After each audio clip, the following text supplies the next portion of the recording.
Boa tarde, Moçambique. Boa tarde, mundo. Está no ar o programa Debate Internacional, hoje, dia 11 de novembro de 2023. Permita-me saudar a si que acompanha-nos a partir do Facebook e do YouTube, sem deixar de lado quem vê-nos a partir da TV Cabo na posição 353 e também da TMT na posição 17.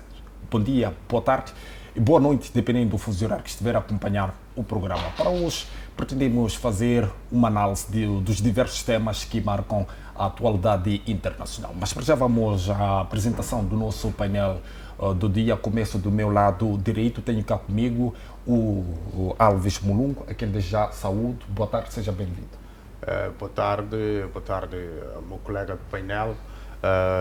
Essa saudação também se estende para quem nos acompanha a partir de casa e também a partir do seu dispositivo móvel e várias outras plataformas que possibilitam que se acompanhe este programa da FTV. Estamos cá mais uma vez para debater sobre aquilo que são os incidentes a nível do sistema internacional. Obrigado pela sua presença, Alves Mulungo. Tenho também aqui presente o professor Pangaia. Boa tarde, seja bem-vindo. Boa tarde, Custódio Miguel. Boa tarde, Mulungo.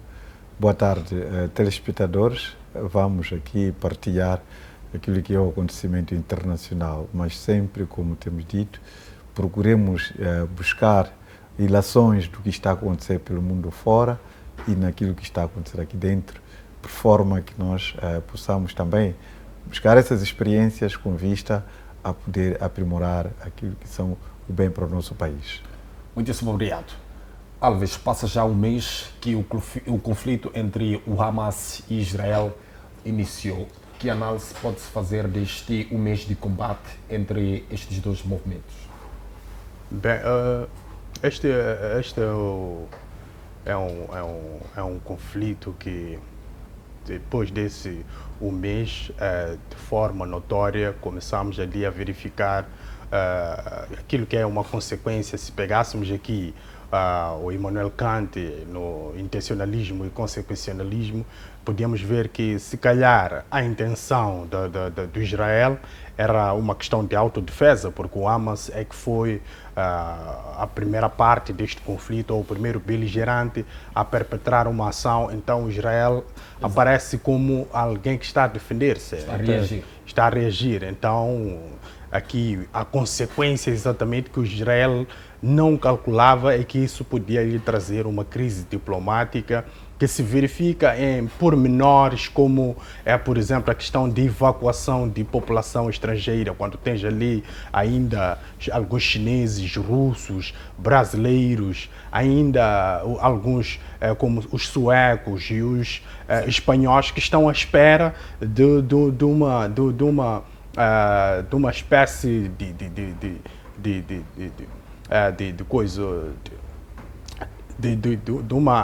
uma autorização por parte de Israel para poder deixar o país, ou deixar também a zona da faixa de Gaza. Isto por quê? Porque essa crise diplomática ela verificou-se a partir do momento que Israel começou a perceber que há Estados que estão contra aquilo que são os seus ideais, ou aquilo que são as suas ações que estão sendo perpetradas em prol desta autodefesa. Então, quais são esses Estados? São Estados que pronunciaram-se, como o Brasil, como também a Espanha, que disse que, olha, nós já conseguimos aqui reconhecer o Israel como Estado, o que nos falta é reconhecer também a Palestina como um Estado. Então Israel pegou esta informação, processou e olhou para a Espanha, para a Suécia, como Estados que estão contra aquilo que são os seus ideais. Então, este grupo de cidadãos que se encontram numa situação não definida porque precisam ser resgatados, é uma espécie de sanção que o Israel vai colocando a estes países. Isto traz aqui uma situação no meio daquela crise humanitária que vem se agudizando, ataque após ataque. Exato. Quando se verifica ali o que tem acontecido na zona de Gaza, isto é uma espécie de cereja do bolo que Israel vai mostrando esta crise diplomática. Mas, ao mesmo tempo, em paralelo a isto, nós temos os ataques que são perpetrados pelo Israel, que estão, de certa forma, a demonstrar que o Hamas também tem uma certa resistência, está conseguindo corresponder a este conflito, está a puxar para aquilo que considera-se uma guerra urbana. E esta guerra urbana vai ser muito sangrenta, porque a guerra urbana ela requer com que a infantaria esteja muito presente, e estando muito presente não se ganha guerras sem o uso da infantaria e sem a força aérea. Então Israel tem essas duas componentes à sua disposição, que irá usá-los devidamente, apesar do Benjamin Netanyahu e seu grupo terem dito que, olha, as questões táticas neste momento seriam, de certa forma, um pouco travadas para se verificar uma outra forma de tratar este combate. Então, esse confronto urbano que vai surgindo, ela vai trazendo uma outra leitura para o Israel. Então, é mais ou menos um mês com que cresce a ideia de se formalizar ou se institucionalizar a Palestina como Estado a nível internacional, tendo em conta aquilo que os mídias relatam e tendo em conta aquilo que é a solidariedade internacional, que é algo que está plasmado na ONU. Então, temos aqui nesse mês essa crescente de grupos que apoiam muito essa ideia, e também há aqui um grupo que vai rompendo relações diplomáticas com Israel. Então, estamos aqui mergulhados numa crise, estamos aqui também a ver um movimento a crescer de apoiantes da causa da Palestina. Certo. Passa um mês, há necessidade ou não de se pensar no cessar-fogo? Bem, neste momento o cessar-fogo é muito difícil. Primeiro por questões militares. É que para questões militares, estando na posição em que se encontra o Israel, tem a zona da faixa de Gaza cercada e dividida em duas partes, então ela encontra-se numa situação de vantagem. Então, quando verificamos aqui a retórica toda dela dos Estados Unidos, quando os Estados Unidos muda de retórica, começa a dizer, olha, a situação na faixa de Gaza, se calhar, podia conhecer um cessar-fogo, mas ao mesmo tempo vemos uma ação diplomática que envia um certo equipamento, que envia lá alguma equipe que vai fazendo ali o processo todo de inteligência para este Israel.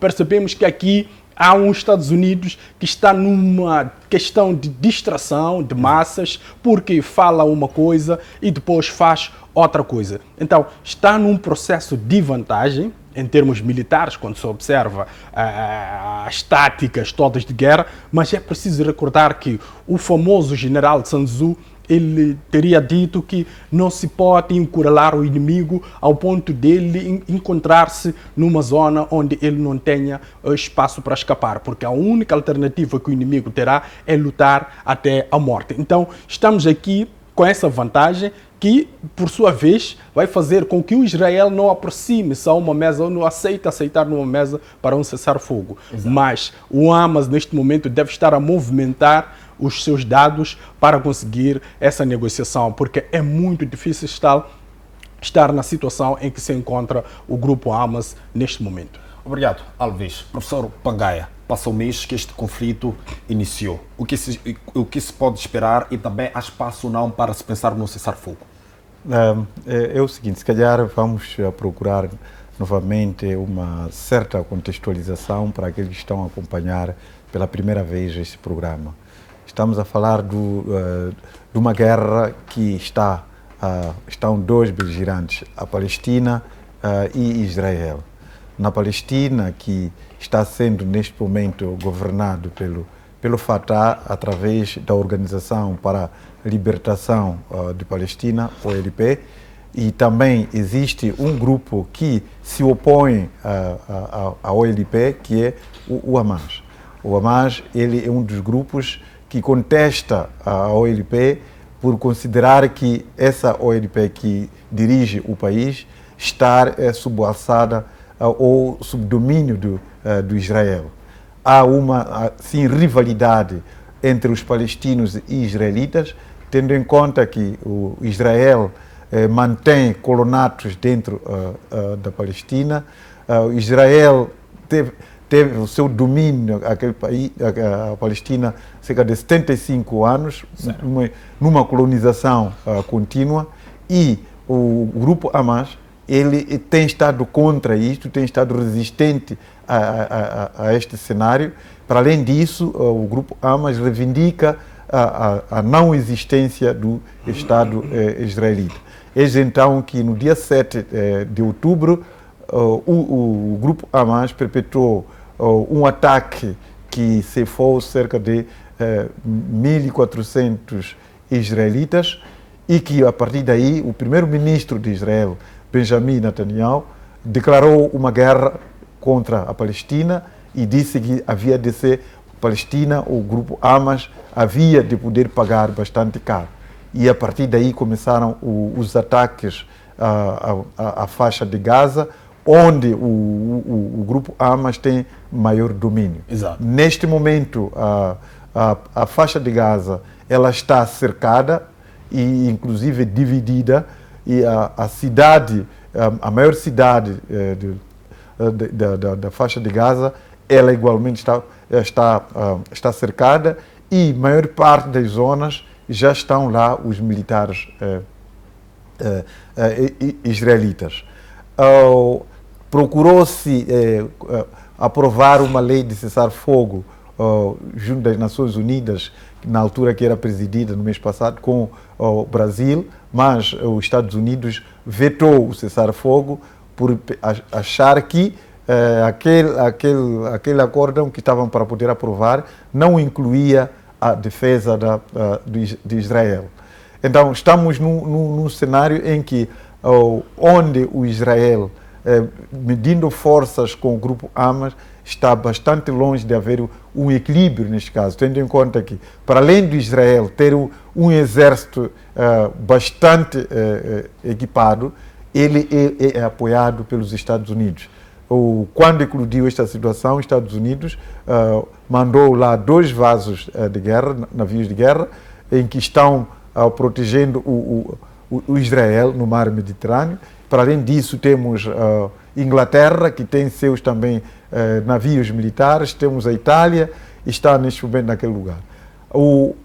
Tudo isso é lido como sendo uma dissuasão, por forma a que todos aqueles que tenham intenção de poder apoiar ou interferir na guerra, ele de perceber que vai merecer essa resposta por parte dos Estados Unidos. Exato. Nós sabemos que Israel é um país que é bastante apoiado. Anualmente, Israel recebe um financiamento por parte dos Estados Unidos.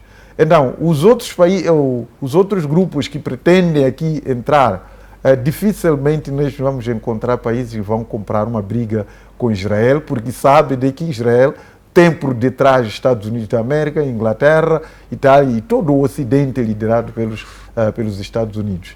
O Irão, neste momento, ele está tentando persuadir aos países árabes e fazendo uma certas ameaças, denunciando a situação de genocídio que Israel está a criar na Palestina, mas não me parece que o Irão vai poder efetivamente interferir naquela guerra. Portanto, Israel tem todos os recursos suficientes para vencer esta guerra. Aquilo que nós dissemos quando o Mulungu estava a corrigir, que efetivamente vão vencer a batalha, mas não a guerra. Veja só, os objetivos que Israel estabeleceu ali é de que, num primeiro momento, deve eliminar o grupo Hamas. O segundo momento foi de que deveria, neste caso, estabelecer um Estado. O segundo momento seria de o Israel poder administrar aquele território durante um período indeterminado, enquanto se pensa no terceiro passo para se formar um outro Estado. Exato. E enquanto também eles acreditam que pretendem eliminar o radicalismo na faixa de Gaza.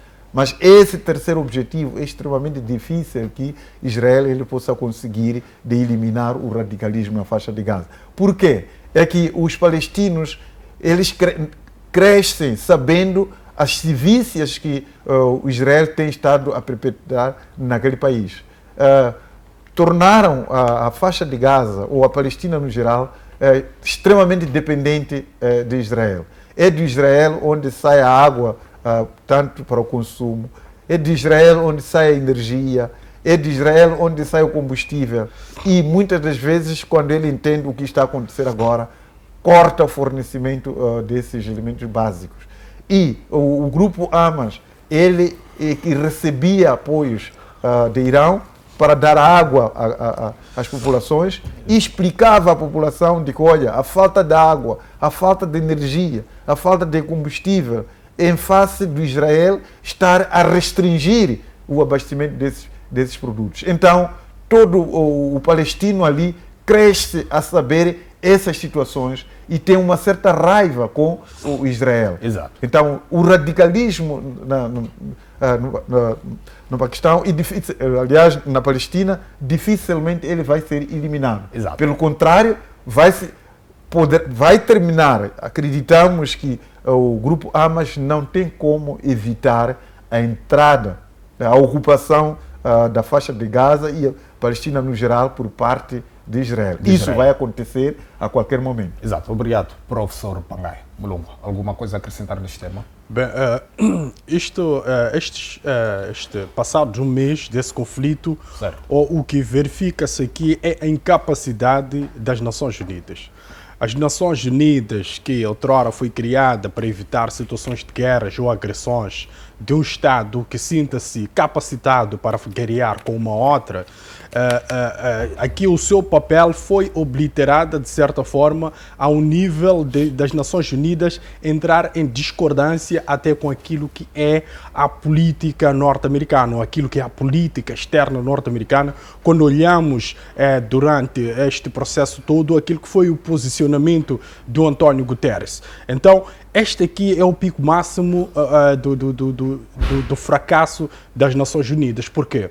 A questão da autodeterminação dos povos, da não agressão, que tudo aquilo foi plasmado ali nas Nações Unidas, está a se demonstrar como um fracasso total, da mesma forma como a organização que antecede a estas Nações Unidas, que é a Liga das Nações, criada no final da Primeira Guerra Mundial, fracassou pelos mesmos motivos. Então, estamos aqui a assistir, de certa forma, em termos de estrutura internacional, uma repetição da história e também aqui a agudização desta incapacidade que essas Nações Unidas apresentam e têm representado quando os interesses dos Estados ocidentais são postos em causa a nível do sistema internacional. Recordemos aqui que os Estados ocidentais são os supostos defensores dos valores democráticos, onde temos lá as liberdades fundamentais, mas não conseguem, de certa forma, respeitar as liberdades dos outros povos. A Palestina tem o direito da autodeterminação, de ser um Estado e ser reconhecido internacionalmente, mas não há aqui uma vontade diplomática de assim o proceder. Não, se calhar só para poder acrescentar essa questão, é que neste momento a Palestina sempre foi negada de poder constituir um Estado. Temos o Estado israelita, que ele foi constituído através da retirada de territórios palestinos. A Palestina era um grande país, tinha um grande território, e quando houve aquela guerra que se exerceu o Israel e Palestina, que também teve apoio de outros países árabes, onde a Palestina acabou perdendo nas negociações, a Palestina só ficou com 30% do seu território e 70% ficou com Israel. Exato. E essa situação aí, até hoje, prevalece. E, acima de tudo, também, o Israel foi aceito a constituir um Estado e a Palestina não. E eis a razão que, neste momento, aparecem vozes de poder haver dois Estados naquela região, aceitando também que a Palestina seja um Estado. Relativamente àquela questão de cessar-fogo não vai acontecer, mas o Israel acabou aceitando uma pausa humanitária de 4 horas por dia para permitir a saída dos estrangeiros e dos civis na Palestina, por forma a que eles não sejam, portanto, vítimas ainda dos ataques. Isso foi com base numa forte negociação e também pressão a partir dos próprios Estados Unidos, dentre vários outros países, em face do genocídio que está a decorrer na Palestina. Sabemos, neste caso, o grupo Hamas, como estratégia que está a usar, é de poder, portanto, se acampar nos hospitais, nas escolas, nos prédios residenciais. E Israel, ele não está a selecionar quando vai largar as suas bombas, ele destrói tudo, civis e o próprio grupo Hamas. Aí está a provocar uma certa ira por parte das organizações sociais internacionais e vários países, no lugar, neste momento, de considerar uma defesa por parte de Israel face daquele ataque que sofreu. Agora Israel está sendo considerado um genocida, um país que igualmente não está a considerar o direito internacional sendo como um Estado, porque ele não pode atuar como Hamas, que é um grupo que é considerado terrorista. Então, Israel, sendo um Estado, ele deve respeitar as convenções internacionais. Mas, segundo vimos o representante de Israel nas Nações Unidas, quando o Guterres, o secretário-geral das Nações Unidas, quando apareceu a dizer de que, olha, o grupo Hamas, ele não está a agir por agir, é em face da colonização que Israel tem estado a poder perpetuar naquele país. Então, a partir dali, o representante de Israel nas Nações Unidas acabou dizendo de que pediu a cabeça do secretário Guterres, inclusivamente disse que ou voluntariamente ele devia se demitir, e para além disso prometeu jamais cumprir com as orientações das Nações Unidas. Exato. Mas tudo isso tem muito a ver com a proteção que Israel está tendo junto dos Estados Unidos da América e do Ocidente no geral. Só mais uma questão sobre este conflito. Como é que Moçambique, ou qual é a posição que Moçambique toma acerca deste embate, acerca deste conflito entre a Palestina e o Israel? Vamos olhar também para a guerra entre Rússia e a Ucrânia. Moçambique tomou imparcialidade. E neste conflito, qual é a posição que Moçambique está a tomar? Bem, neste conflito é uma questão simples, devido à nossa política externa como Estado moçambicano. Nós somos a favor da autodeterminação dos povos e nós também somos Estado que, de certa forma, emana dessa ideia da autodeterminação dos povos. Quando olhamos para o processo todo da luta pela independência, quando tivemos aqui o grupo revolucionário conhecido como Frente de Libertação de Moçambique, que hoje é considerado a Frelimo. Então, nós temos aqui uma solidariedade diplomática por parte de Moçambique, exato, tanto que nós somos um dos países que tem a embaixada e tem o seu representante da Palestina acreditado aqui em Moçambique. Ou seja, nós reconhecemos a autodeterminação do povo palestino, estamos solidários à situação dos palestinianos, mas em paralelo a isso também mantemos umas relações diplomáticas com Israel. De certa forma, uma imparcialidade, mas respeitando, acima de tudo, aquilo que é a nossa característica como Estado e tudo aquilo que está ligado à nossa política externa. Mais uma vez, uma forma muito bem desenhada pelo governo e muito bem aplicada quanto à sua operacionalização.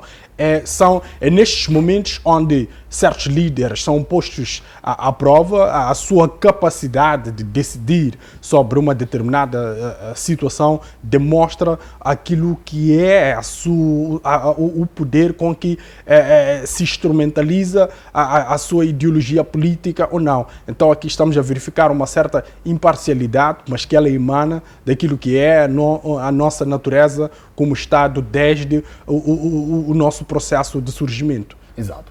Vamos passar para... Sobre essa questão, eu só me lembro, o Custódio Miguel acabou me lembrando, exato, a defesa em que o presidente Samora Machel fazia para a Palestina.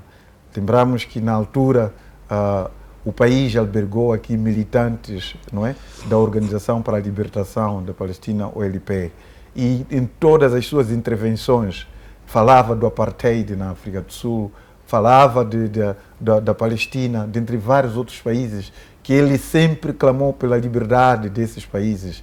Havia uma posição clara que o país tinha tomado com relação à Palestina, a condenação que na altura o presidente Samora fazia contra o sionismo israelita, e que isso foi durante todo o período da governação de Samora Machel com relação à Palestina.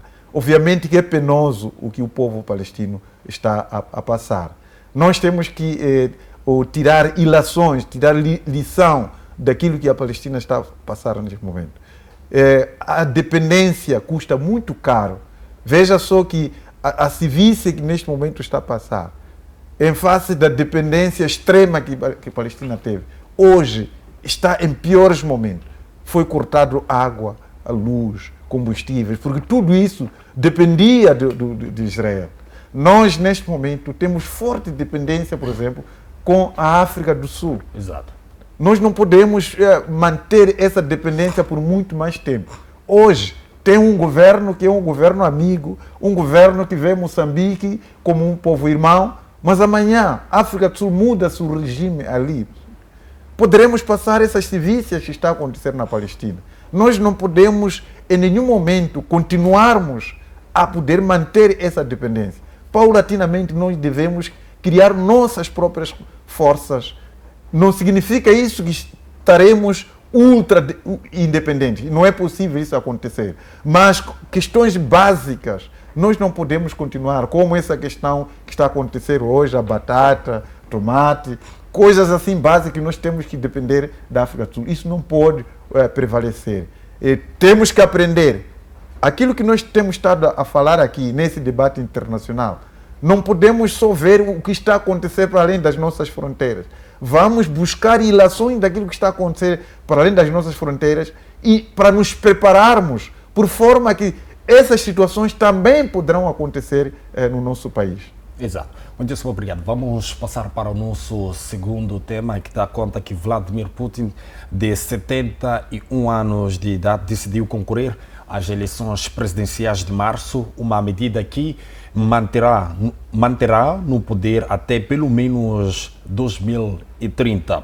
O chefe do Kremlin acredita que deve presidir a Rússia durante o período mais perigoso em décadas.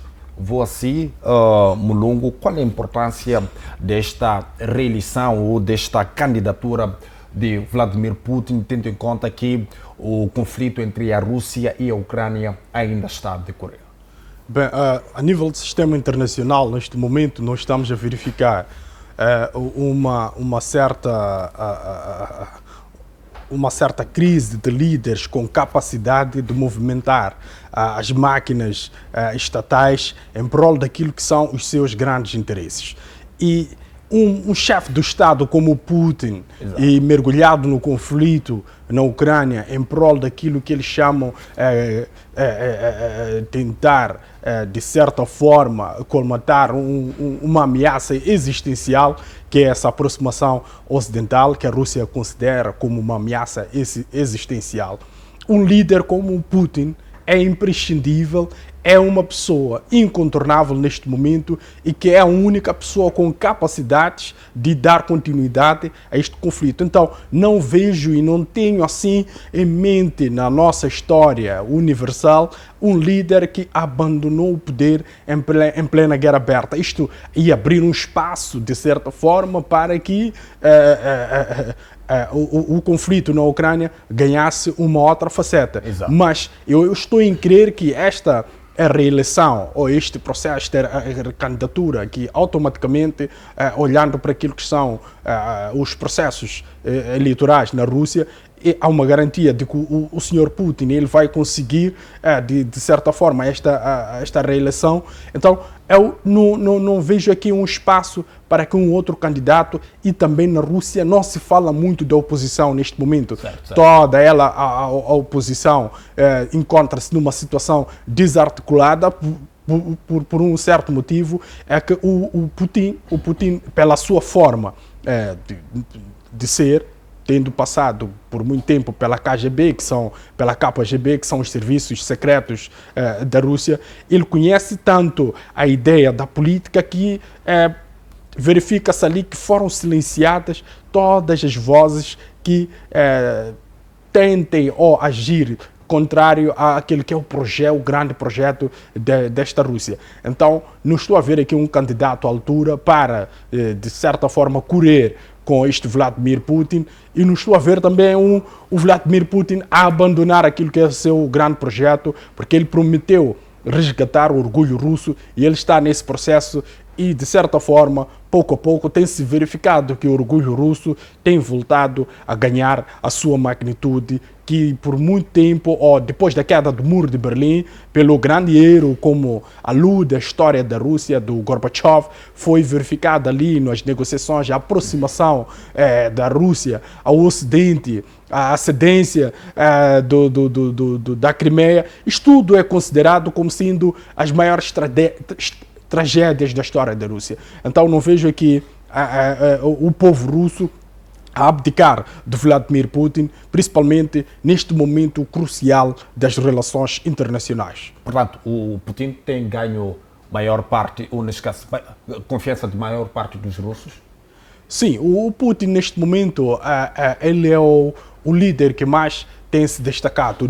Os russos neste momento eles não têm muita saída para pensar num outro líder, porque não há lideranças ali, não há oposições que aparecem, certo. Ou seja, os Estados devidamente organizados, quando têm um problema de caráter supremo para aquilo que é a sobrevivência do Estado, esses grupos opositores a nível interno, elas se unem com o governo para lutar contra esta ameaça existencial. Exato. Porque as questões de interesse vital do Estado vêm em primeiro lugar. São chamados neste momento todos os indivíduos do Estado, sejam eles a favor, sejam os prós, sejam os contras, para lutar em prol daquilo que eles chamam de interesse nacional, de caráter primário. Então é neste momento que todo o grupo se une e luta para garantir esta sobrevivência do seu Estado. Então, não vejo aqui alguma oposição neste momento a surgir dentro da própria Rússia contra o Vladimir Putin. Apesar de termos tido sinais, mas eram sinais que são levantados por mídias ocidentais, de que dentro da Rússia teríamos possíveis manifestações de grupos da oposição que estavam contra aquilo que era esta operação militar especial, designada assim pela Rússia na Ucrânia, ou a invasão da Ucrânia também a nível daquele território. Não se verifica esses grupos, é um item da narrativa ocidental que eles iam tentando tentar aqui enfraquecer a imagem da própria Rússia a nível internacional e tentar levantar alguns grupinhos para desestabilizar por dentro a própria Rússia, e esse é o maior objetivo das narrativas, certo, e por isso não estou aqui em crer que haverá um outro líder com capacidades de substituir o Sr. Vladimir Putin. Obrigado, Mulungu. Professor Pangaia, como é que olha para esta recandidatura de Putin em meio a este conflito na Ucrânia? Não oportuna. Olha, a figura de Vladimir Putin, ela transcende aquilo que são as aspirações do mundo inteiro. Vladimir Putin, ele está a contrabalançar da força ocidental liderada pelos Estados Unidos da América. Lembremos que Vladimir Putin, ele encontrou a Rússia de tangas, não é? Economicamente frágil. Foi ele que acabou criando aqueles gasodutos, fornecendo o gás à Alemanha, dentre vários outros países ocidentais. Acabou, portanto, criando outros caminhos de negócios com a China, dentre vários outros. Em muito pouco tempo, a Rússia levantou-se. Por que tinha chegado àqueles níveis a Rússia? O Ocidente havia fechado todo tipo de comércio com a Rússia, aquela chantagem das sanções que vinha aplicando, mas Vladimir Putin conseguiu esquivar-se dessas sanções, criou uma Rússia, neste momento, potente e à altura. Eis que então, quando ele percebeu que já tinha reunido condições para poder enfrentar o Ocidente, eis que começou a recuperar parte da Geórgia e depois entrou igualmente na Crimeia e a partir dali começou a criar uma certa ira por parte do Ocidente, vendo a recuperação que Vladimir Putin estava fazendo dos países que outrora faziam parte da ex-União das Repúblicas Socialistas Soviéticas, liderados, portanto, pela Rússia. Então, eu acho que o Vladimir Putin ele é uma figura incontornável neste momento, não só para a Rússia, assim como para o mundo no geral. Porque é assim que alguns países, hoje, eles têm alguma voz, confiando, portanto, na defesa da própria Rússia. Se nós nos lembrarmos, a ex-União das Repúblicas Sociais Soviéticas, junto da China, foram os países que apoiaram a libertação dos países que eram colonizados. E hoje, esses mesmos países estão a aparecer para uma libertação econômica daqueles países que outrora foram colonizados.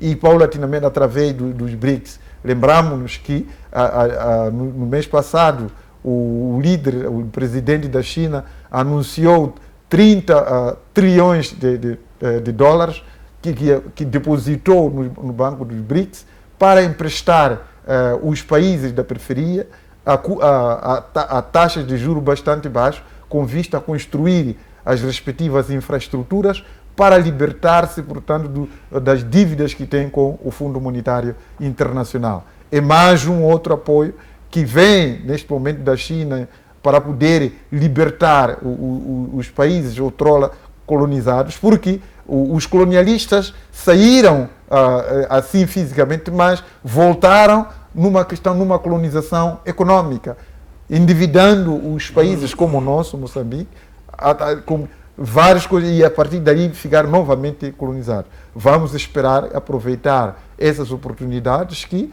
a China e a Rússia vai nos dando. Por isso que eu acredito que a recandidatura de Vladimir Putin vai passar. Mas isso também dá-nos... O que nós podemos aprender no nosso país?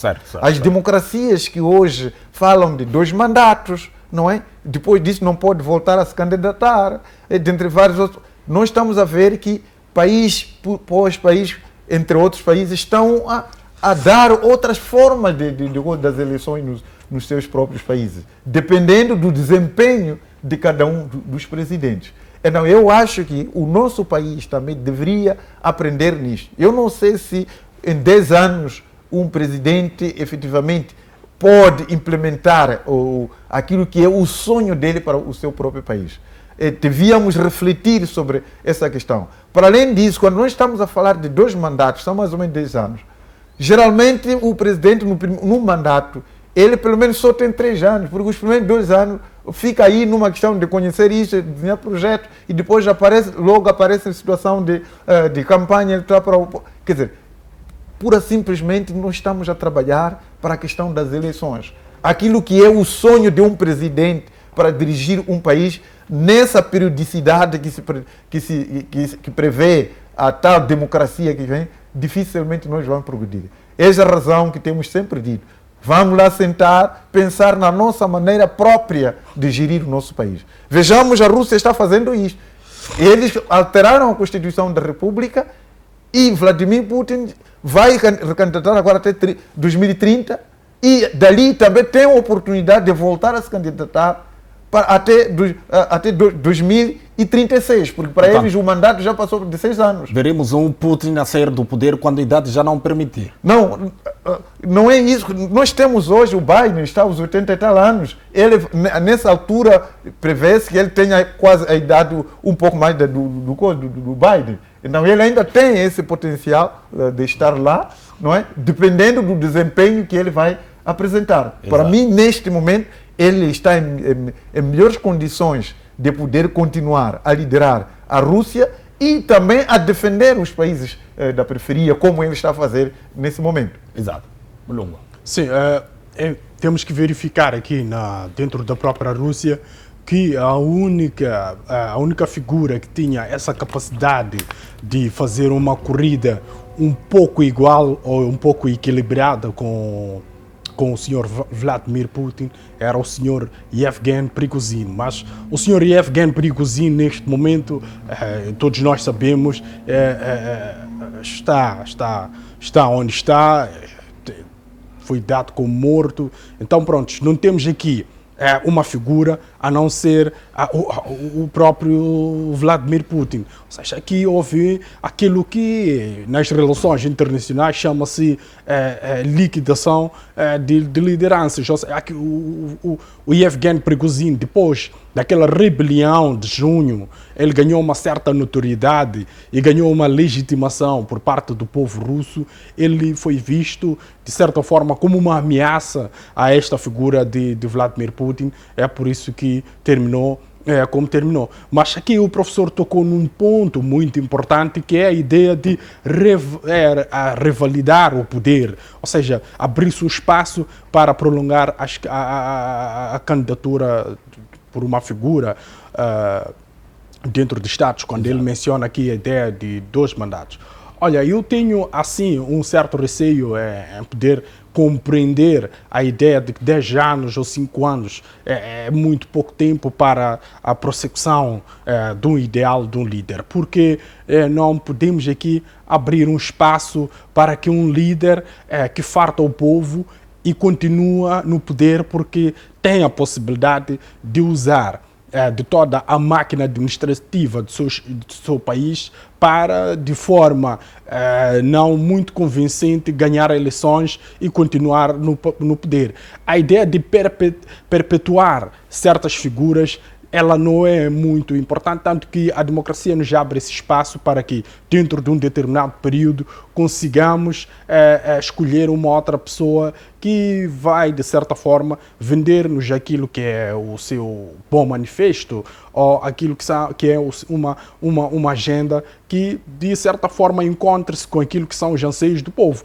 Então, quando olhamos para a ideia da Rússia, para a ideia da China, é que são estados que têm um processo histórico de construção da política, com uma determinada robustez e muita organização, e cá para nós não temos ainda essa robustez toda a nível da política. Podia ser possível, sim, mas devido à fragilidade política com que nós nos encontramos e a característica fundamental da corrupção com que os Estados africanos estão mergulhados, não nos possibilita muito com que abramos passos para esse tipo de fenómenos. Tanto que os Estados, a nível do sistema internacional, precisam dessa alternância para também conseguir garantir com que os líderes que ascendam ao poder tenham uma certa ligação para com eles. Isso é muito importante, é o papel da democracia que nos faz ter esses líderes com uma influência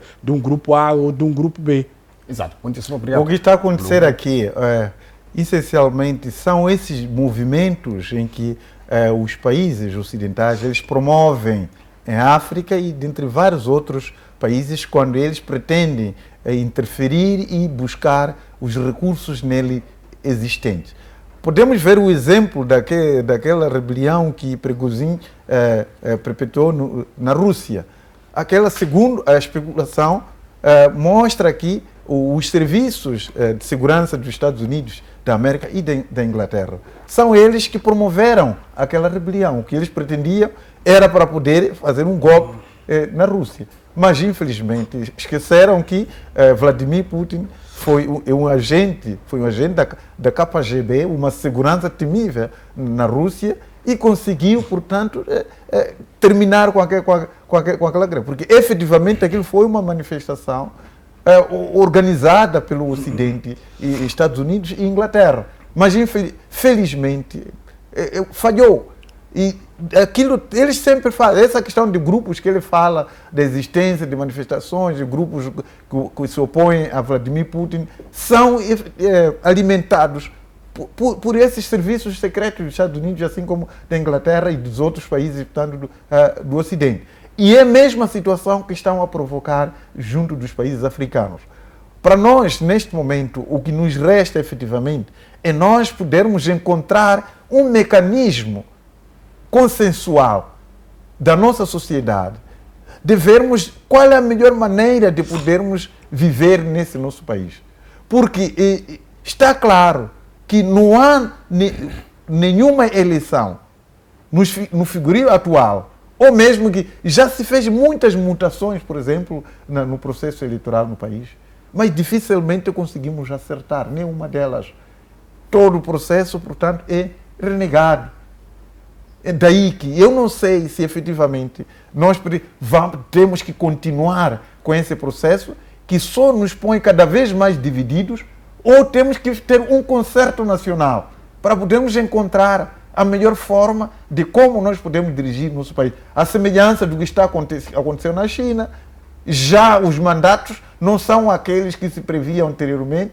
O que está acontecendo na própria Rússia, o que está acontecendo em Ruanda, o que está acontecendo em vários outros países, estão a encontrar as suas próprias formas, o seu próprio modelo, sem que eles possam copiosamente buscar aqueles modelos que só põem, de certa maneira, destruir o país. Certo. Vocês, como podem ver, nós estamos a viver quase todos os anos de eleições. Este ano, tivemos eleições autárquicas. Próximo ano, vamos ter outras eleições gerais. E depois dali, teremos que estarmos a preparar pouco tempo para construir o país. Logo, seguidamente, estamos a falar de outras eleições. Exato. E cada eleição, nós estamos a poder investir tanto dinheiro. Então, é por essa razão. Nós temos que encontrar um período razoável de tais eleições para que possamos também ter um momento para construir o país. Certo. No lugar de estarmos quase periodicamente, bastante curto, a estarmos a nos envolver nas eleições, no lugar de estarmos a construir o país. Exato. Esses países hoje, que acabaram, portanto, abandonando essa periodicidade que a democracia previa, estamos a ver como estão a evoluir. Ruanda, já estamos a passar. E agora somos nós a pedir apoio a Ruanda para vir nos apoiar. O que é Ruanda para nós?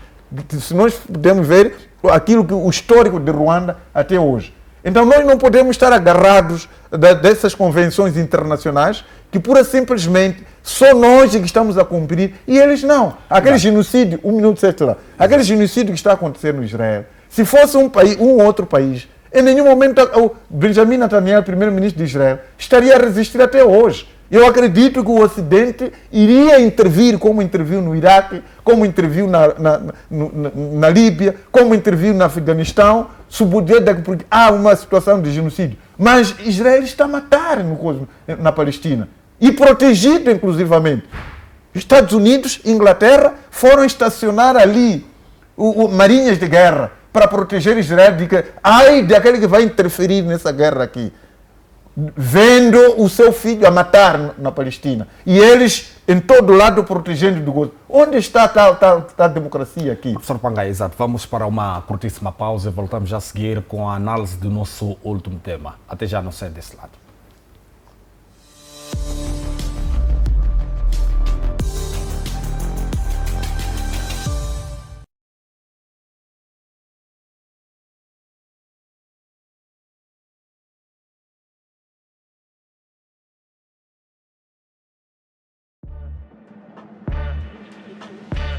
FCG.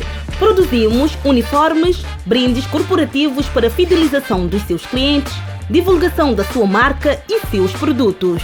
Adira aos nossos serviços e faça com que o seu cliente tenha convívio no dia a dia com sua marca. Produzimos uniformes executivos e industriais, marcadores de páginas, calendários, chaveiros, blocos de notas, agendas, bolsas, sacolas, xícaras e canecas personalizadas. FCG, tornando sua marca memorável.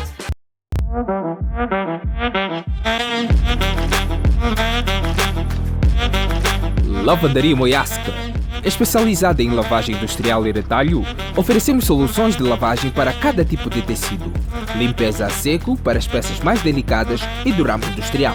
Fazemos a questão de conhecer as suas necessidades para oferecer uma solução à sua medida. A nossa experiência e dedicação, aliadas à mais alta tecnologia, é o que garante uma limpeza de qualidade e conservação da sua roupa por mais tempo. Temos o serviço de costura para itens danificados. E pensando no seu conforto, para grandes quantidades, fazemos entrega ao domicílio grátis. Lavandaria Moyasca. O nosso trabalho é facilitar a sua vida. A TMT traz um show de conteúdos para a tua família. Recarregue o pacote clássico a partir de 220 meticais e curta mais de 60 canais. Alimenta a tua sede pelo desporto com a Liga Saudita, Bundesliga, Brasileirão Série A, Moçambola e muito, muito mais. Divirta-te com os melhores canais infantis. Aventura-te no mundo do cinema. Curta os melhores dramas nos canais Novela P e Italiana.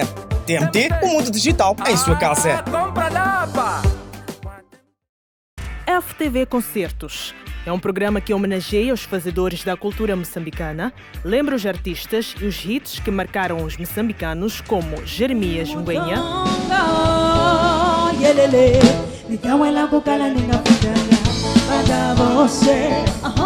Stuart Sukuma, prendas de casamento com festas de arroz, Fernando Chiuri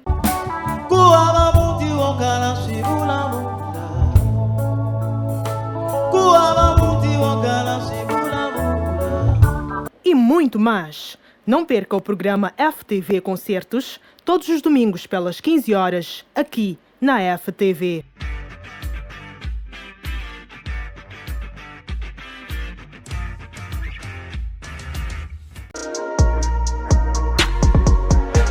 Olá família, eu sou o Manas Laser e desta forma eu passo para lhe fazer o convite a assistir o programa FTV Hits. Programa este que vai ao ar de segunda a sexta a partir das 16h30. Eu só quero estar mais ninguém.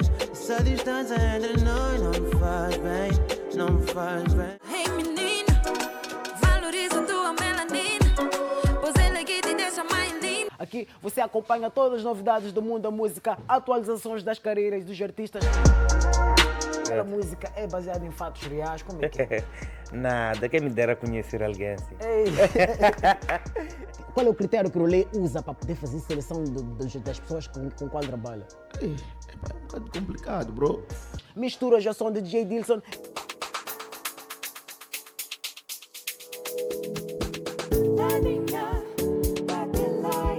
Vídeos e muito mais.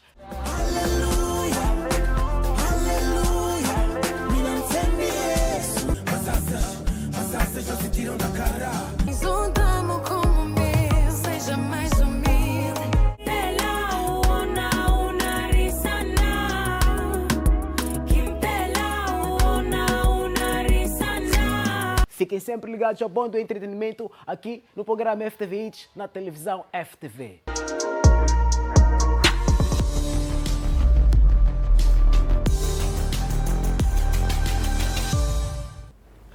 Estamos de volta para a segunda e última parte do programa Debate Internacional. Saudar-se que acaba de se ligar a nós a partir do Facebook e do YouTube. Vicente Charlato, quem vê-nos a partir da TV Cabo e também da TMT. E nesta segunda parte queremos fazer uma viagem para os Estados Unidos da América, onde há um ano das eleições presidenciais, o ex-presidente dos Estados Unidos, Trump, lidera as intenções de voto com 49%, frente a 45% do presidente Joe Biden, entre outros eleitores.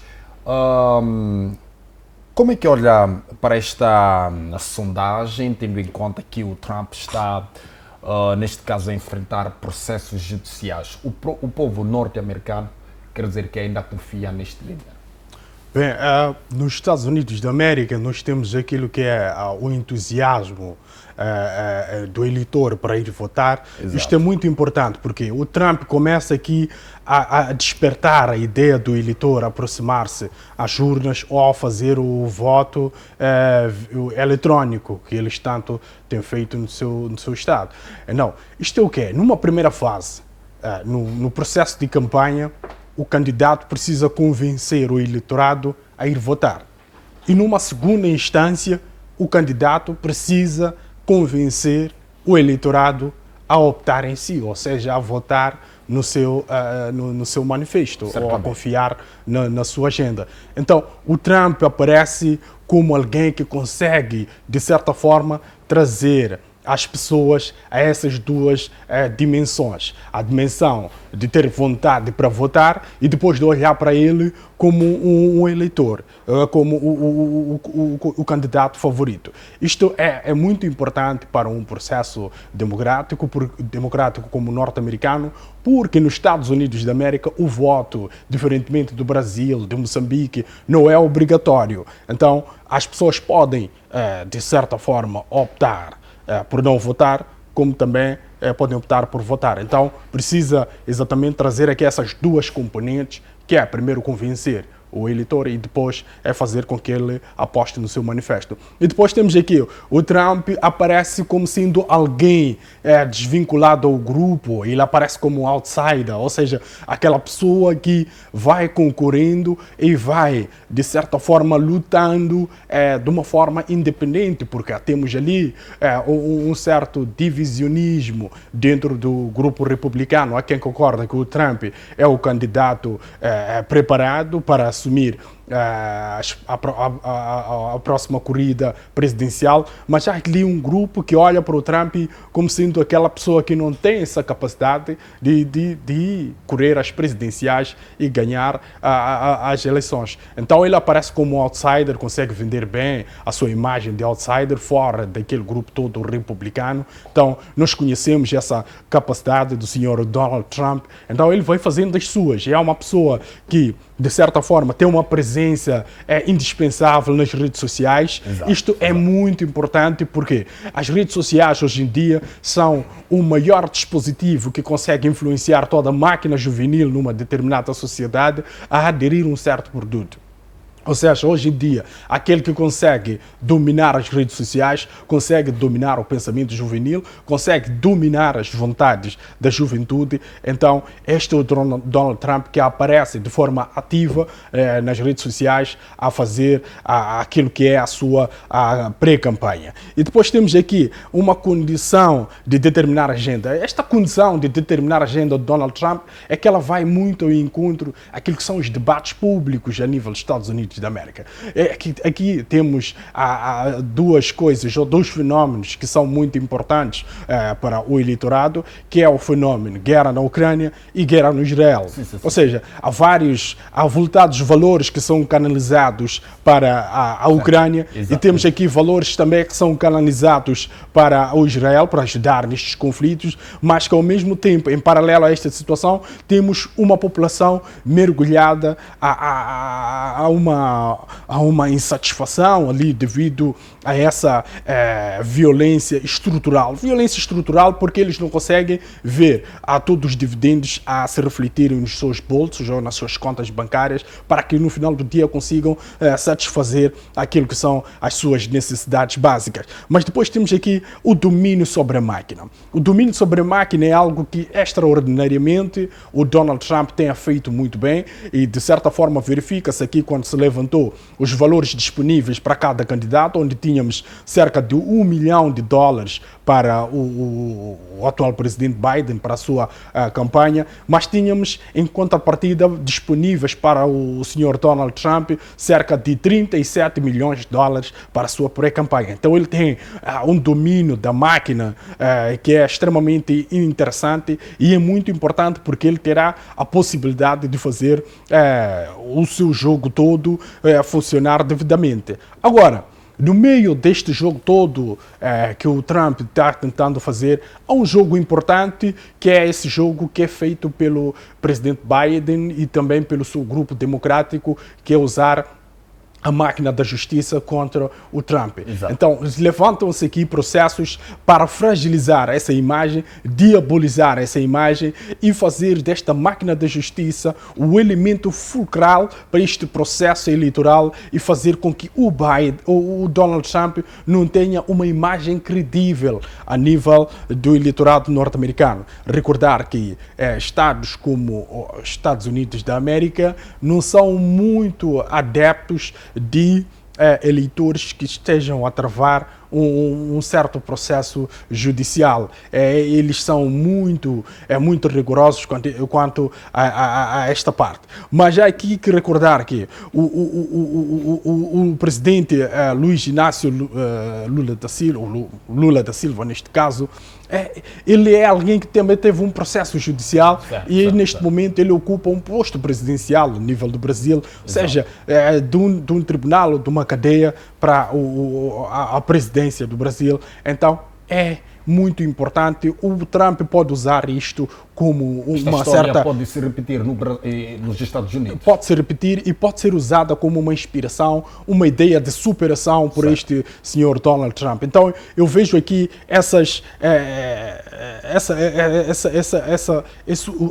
esse acréscimo no palmarés do Donald Trump como sendo muito importante. Mas, pegando a figura do presidente Biden, é que o presidente Biden tem se demonstrado um pouco a quem está a apostar muito em questões de política externa norte-americana neste momento de crise interna.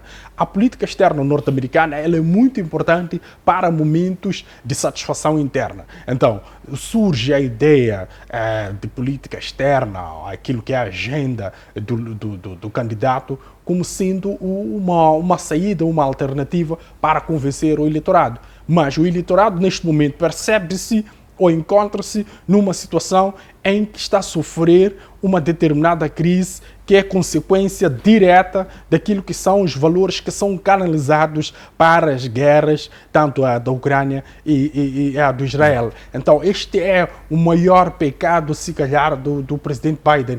E também a questão da idade. Há um grupo que aparece a defender que o presidente Biden ele está meio cansado, merece um determinado descanso, ele já não tem aquela força de administrar um Estado como os Estados Unidos da América, principalmente neste momento em que há muita verificação de movimentações diplomáticas a nível internacional devido aos fenómenos todos que temos observado. Exato. Professor Pangá, como é que olha para esta confiança que o Trump tem vindo a ter mesmo estando a enfrentar estes processos judiciais? Olha, os dois são demônios, né? Se nós pudermos ver tanto Trump como Biden, todos eles fazem a mesma política de procurar exterminar os países da periferia. Cada um vai buscando o erro do outro para poder aceder tanto ao poder. Neste momento existe tal vantagem, explorando os erros que Biden vai cometendo em face dos investimentos que está a drenar ou drenava junto da Ucrânia, e a Ucrânia neste momento, aquela guerra praticamente está perdida e que Biden estará em mãos lençóis para poder justificar milhares e milhares de dólares que ele drenou no Iraque, aliás, na Ucrânia. Mas ainda temos esse cenário que ele está a criar conflito com os árabes junto da Palestina. Tudo isso está a pesar contra o Biden. Mas, de todas as formas, são figuras que nós, os países da África ou dos países periféricos, têm que apoiar nem um nem o outro, porque todos eles vão poder defender guerras.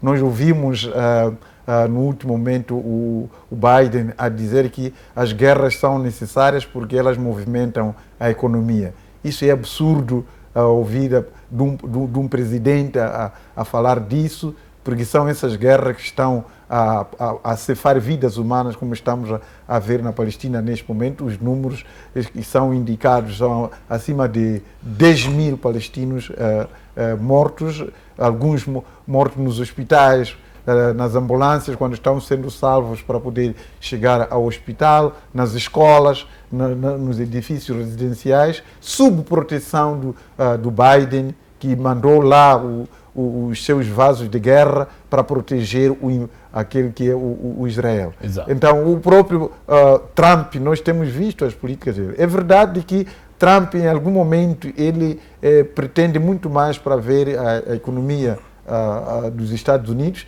mas também nós sabemos que a economia dos Estados Unidos é uma economia de guerra, é uma economia que se desenvolve pela indústria armamentista, que procura formar outros grupos para poder lá dar o seu bem. Mas vamos esperar o que podemos ver. O que poderá acontecer é que, se calhar, ele, depois de assumir o poder, eu não sei qual vai ser a política dele com relação à Ucrânia, mas, de todas as formas, não será do bel prazer por parte dos republicanos entregar a Ucrânia, porque eles sabem de que a Ucrânia, ao estar sob controle da Rússia, é um perigo para eles, porque eles estão a todo custo para poder travar aquela rota de seda que a China está a tentar fazer para evoluir mais o seu negócio, e os Estados Unidos não querem que a China ela evolua e ultrapasse, portanto, essa guerra da segunda economia do mundo, a China, e que ela concorre para poder ultrapassar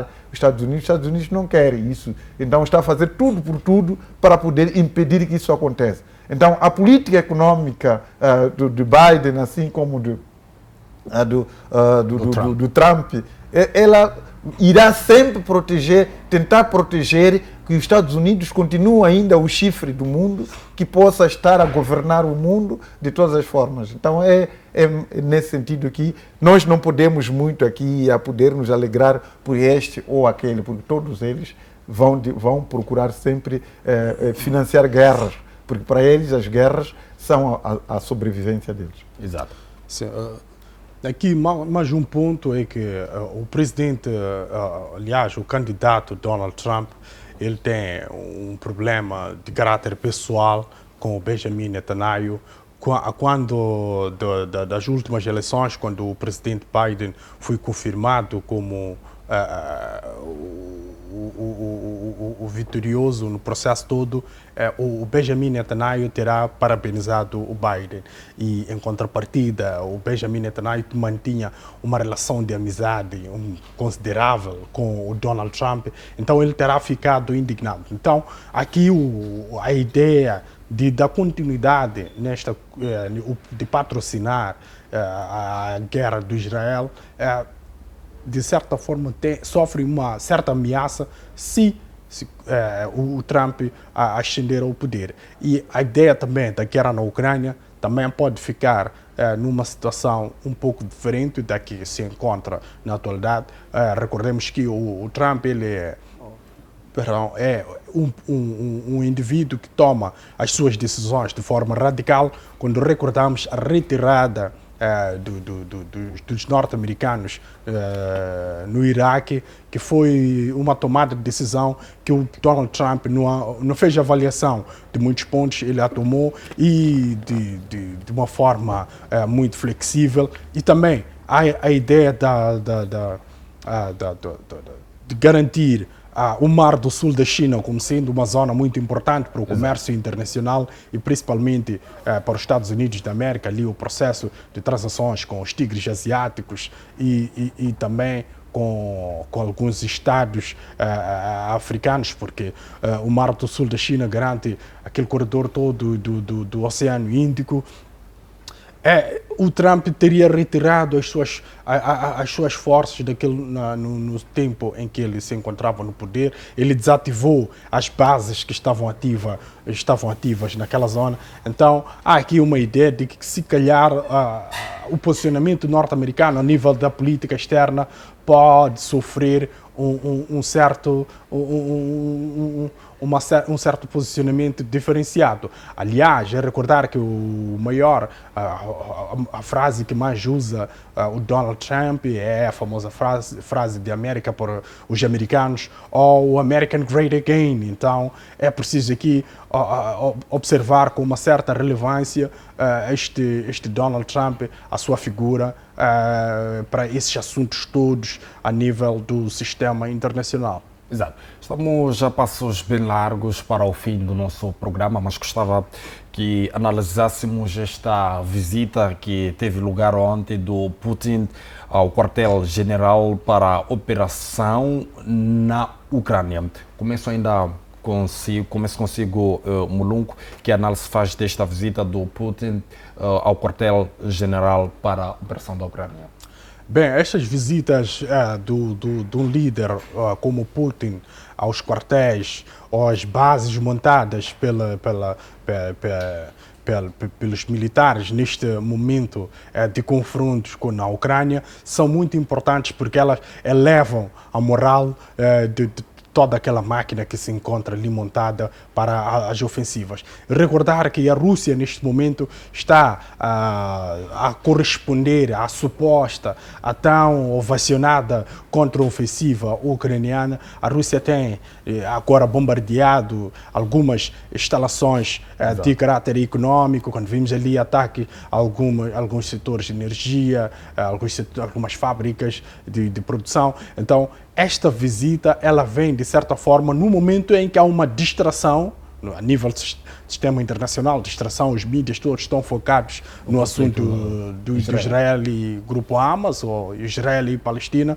Então, o Putin, ele vê aqui um espaço para puxar toda a atenção desses mídias, a ideia de que ele pode entrar na Ucrânia e pode entrar naquelas zonas que foram ocupadas, e isso vai trazer uma outra força, aquelas forças todas que se encontram. Eu acho que neste momento a Rússia está a preparar alguma ofensiva com a sua infantaria. Já usou aqui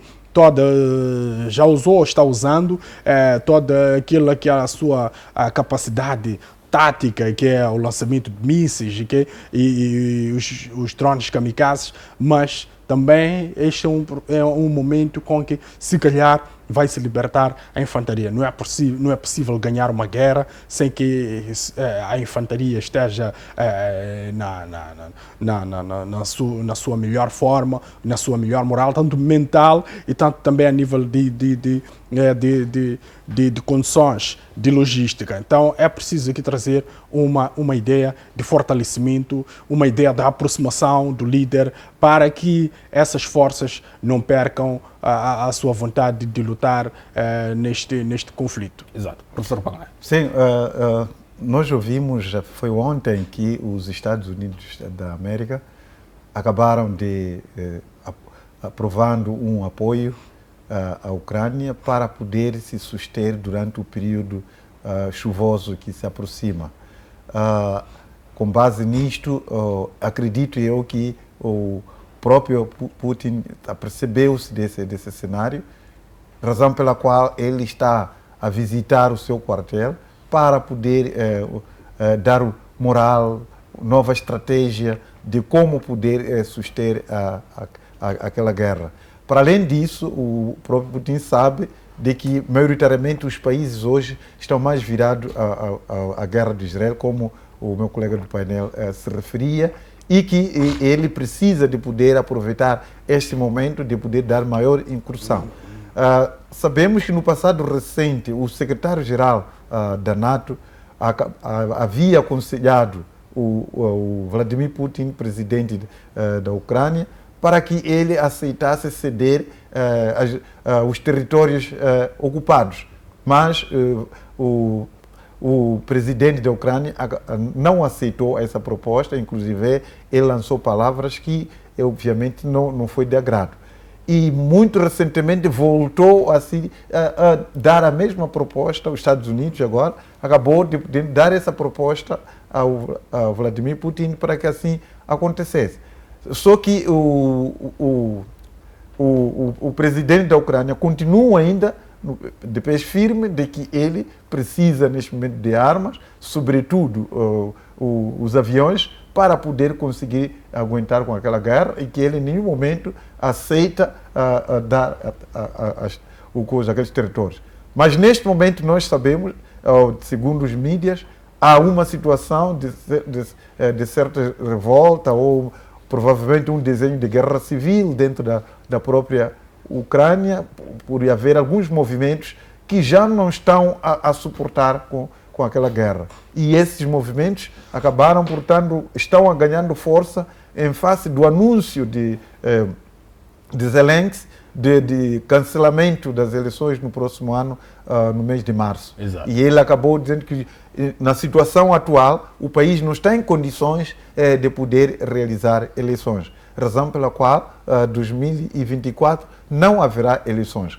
Então, aqueles grupos que estavam recalcados naquilo de que em 2024, março, haviam por exemplo, era uma oportunidade de tirar Zelensky da melhor forma. E esse cancelamento já coloca em desespero a esses ucranianos que pretendem terminar com aquela guerra, mas que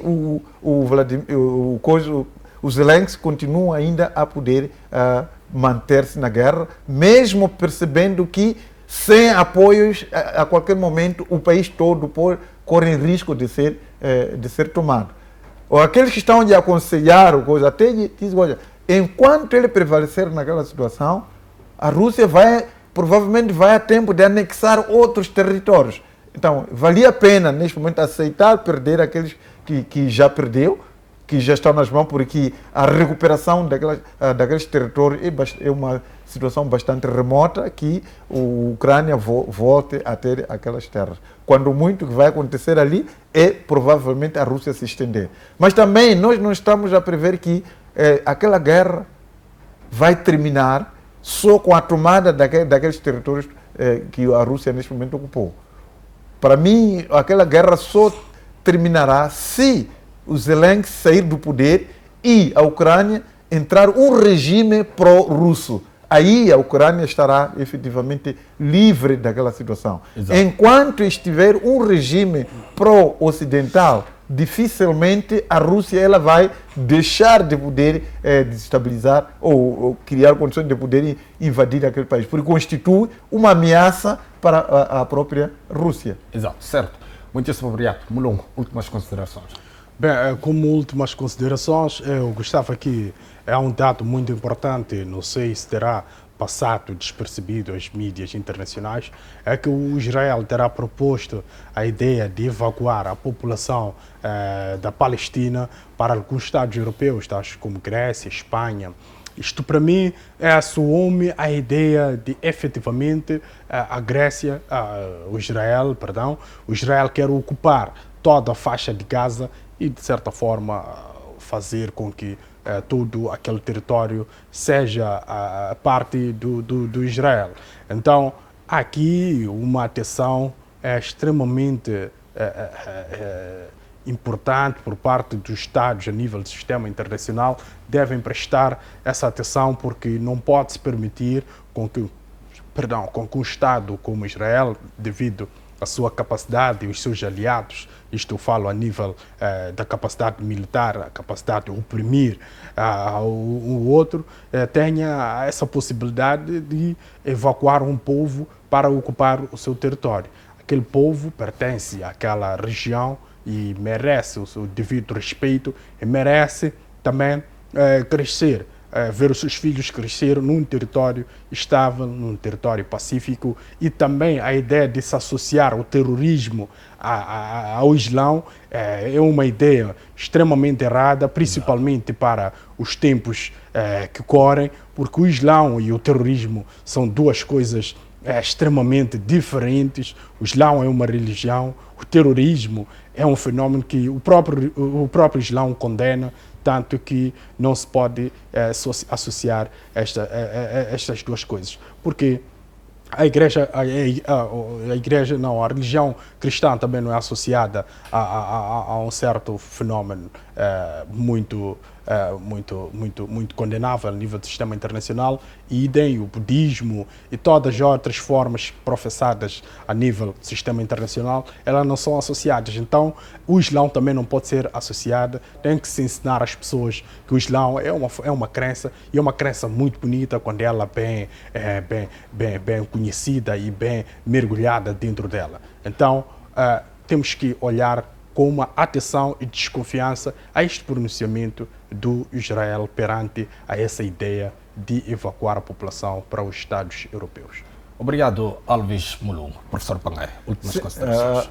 A guerra que estamos a assistir neste momento, e Israel, Hamas, Palestina, entre aspas, ela veio denunciar que é uma falácia essa questão da Declaração Universal de Direitos Humanos.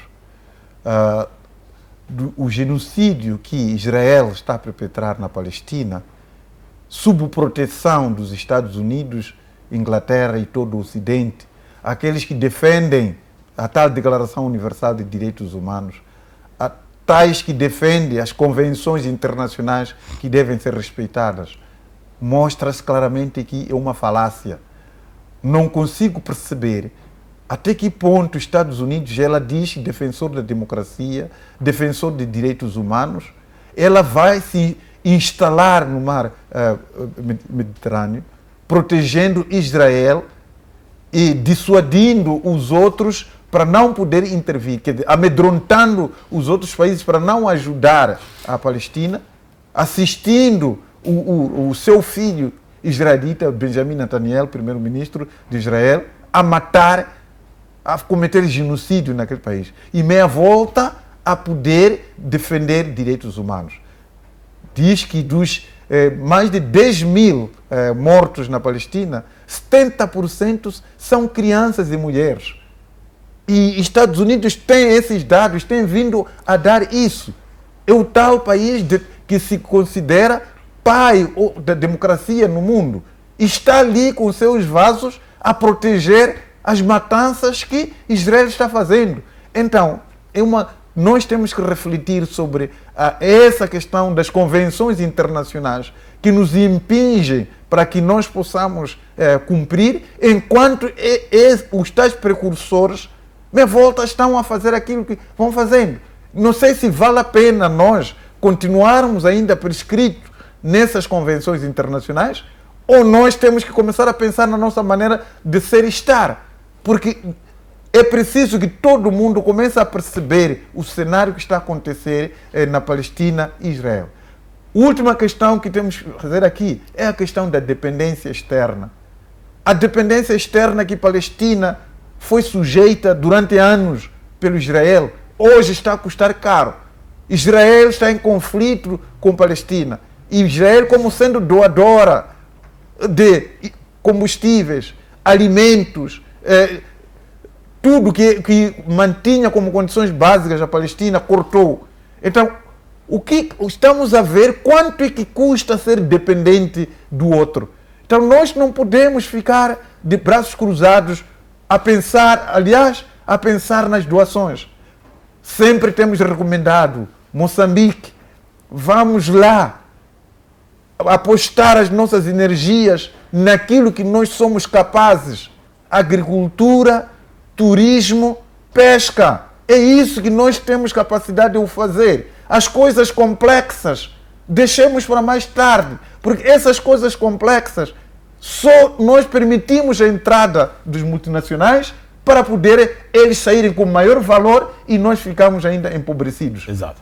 Então é importante que nós estejamos a aprender naquilo que está a acontecer na Palestina, a dependência que a Palestina construiu com Israel e hoje estão de costas viradas, cortaram de tudo, não há coisa, estão cercados, praticamente vão morrer de fome, de sede, de falta de medicamento, dentre várias coisas. E quem está a defender isso são os tais detentores, os tais donos da democracia, os criadores da democracia. Exato. Muitíssimo obrigado, professor Pangai, e muitíssimo obrigado ao estimado internauta e telespectador que esteve a acompanhar este belíssimo debate nesta tarde de 11 de novembro de 2023. Nós ficamos por aqui com promessas que a voltar no próximo sábado, quando forem precisamente 14 pontos aqui na FTV, no seu canal de eleição. Fique bem e até lá.